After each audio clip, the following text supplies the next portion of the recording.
저는 지금 독립 리서치 밸류 파인더의 대표이사로 있는 이충원이라고 합니다. 저희는 시가총액 5천억 원 미만의 기업들 위주로 이렇게 기업 탐방을 다니면서 기업 분석 보고서를 작성을 하고 있는데, 증권사에서 커버하지 않는 기업들 위주로 저희가 좀 많이 탐방을 다니고 있습니다.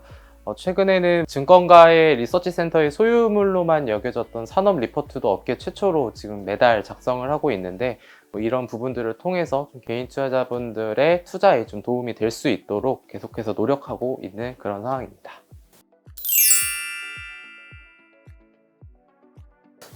일단은 개인적으로는 시장의 기대감이 너무 높았다라는 생각을 좀 하고 있습니다. 그래서 26일 오전에 발표를 했었을 때 시장에서 좀 매물들이 계속해서 좀 출회되면서 안 좋은 모습을 보였고, 시장에서 얘기하는 거는 또 너무 다율에만 맡긴 게 아니냐라는 얘기들이 많은데, 또 반대로 생각해 보면은 자본주의 시장에서 강제를 또 할 수 있을까에 대한 생각도 좀 들었고, 그리고 사실 또 한 번 반대로 생각을 해보면 실질적으로 참여하지 않으면 혜택이 없어 라는 얘기는 반대로 얘기하면 어느 정도의 또 반강제성을 또 부여한 게 아닐까라는 생각을 하고 있는 상황이고, 그래서 이런 부분들로 인해서 시장에서 그러면 제일 중요한 거는 또 상법을 개정해야 된다라는 부분인데, 이런 부분들이 저희가 좀 탐방을 하면서 좀 많이 느끼는 부분인데, 상속 증여세하고도 또 연결이 되다 보니까 오히려 스몰캡 기업들은 그럴 때 IR을 또 탐방을 안 받습니다. 왜냐하면 주가가 올라가게 되면 또 세금을 또 많이 내야 되니까, 이러한 부분들이 있고, 그래서 제가 말씀드리고 싶은 부분은 이런 부분에 너무 기업한테만 강요하는 그런 부분도 있겠지만, 저는 또 기업이 당연히 해야 될 일 중에 하나라고 생각을 하는 게, 저희가 지난해 금융당국에 제언하는 보고서를 30페이지짜리를 냈었는데, 상장사들은 저는 IR을 무조건 의무화를 시켜야 된다고 생각을 합니다. 상장할 때는 자금 조달하려고 이렇게 열심히 IR 하면서 상장을 했는데, 막상 상장하고 나서는 주주들한테 아니면은 시장한테 우리 회사가 어떤 회사고 지금 어떻게 하고 있다라는 부분을 잘 업데이트를 안 하거든요. 그래서 이번에 좀 대규모로 개혁을 하는 상황에서 상장사들한테 IR 의무화도 한번 좀 같이 넣어보는 건 어떨까, 그런 생각을 하고 있습니다. 일단 시장에서 이미 대부분 다 반영이 된 것 같긴 합니다. 지주 아니면 은행, 증권, 보험, 그 다음이 이제 자동차 정도가 될 것 같은데, 이러한 섹터들의 공통점을 한번 고민을 해봤을 때에는, 일단 첫째로 다 애초에 저평가가 되어 있었거든요. 그때 외국인의 투자 비율도 낮지 않은 그러한 상황이었지만, 오히려 이런 부분들을 보완을 해줄 수 있는 게 이런 금융당국의 이런 드라이브가 어느 정도 좀 실제로 기대감으로 반영이 된 것 같고,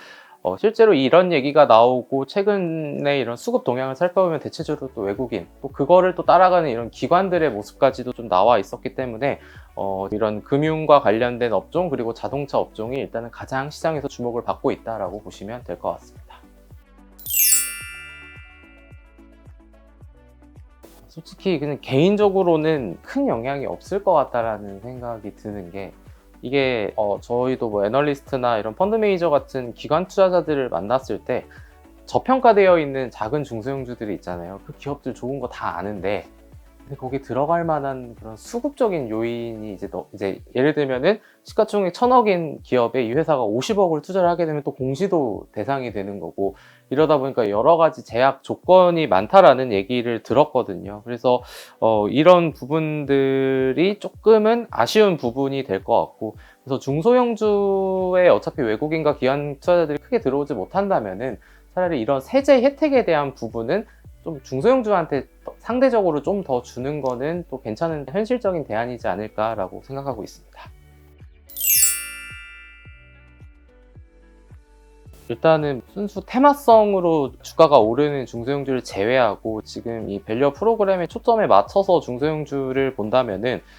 일단 첫째로는 수익성에 대한 부분도 있고, 아니면 결국 PER, PBR이 그 회사의 재무 상태를 나타내는 부분일 거고, 거기에 자사주를 또 얼마나 들고 있는지, 아니면 또 최대 주주가, 예를 들면은 중소형주 가운데에서도 최대 주주가 되게 모회사가 큰 그룹인데도 많고, 이렇다 보니까 그런 안정성을 좀 봐야 되지 않을까. 하지만 제일 중요한 거는 역시나 그 회사가 실적이 잘 나오는지, 그 다음에 봐야 되는 게 이러한 연속성이 계속해서 유지가 될 수 있는지, 그리고 마지막으로 하나를 더 본다면은 그 회사가 계속해서 실적을 잘 냈던 회사라면은 또 현금성 자산도 많을 거거든요.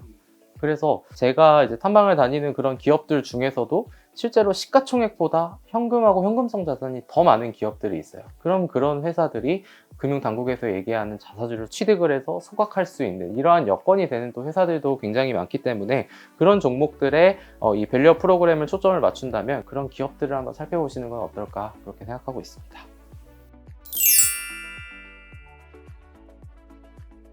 변동성이 커서 투자하기 어려운 것도 있는데 또 투자하기 어려운 이유는 거래대금이 적으면 내가 정말 이 기업이 좋다고 생각하면은 예를 들면 호가창을 이제 밀어 올리면서 사야 되는 부분이 있는데 그걸 또 반대로 얘기하면은 나중에 이 종목을 매도하고 이제 나간다라고 할 때는 또 밀어서 또 매도해야 된다라는 이런 좀 단점이 또 있거든요. 그래서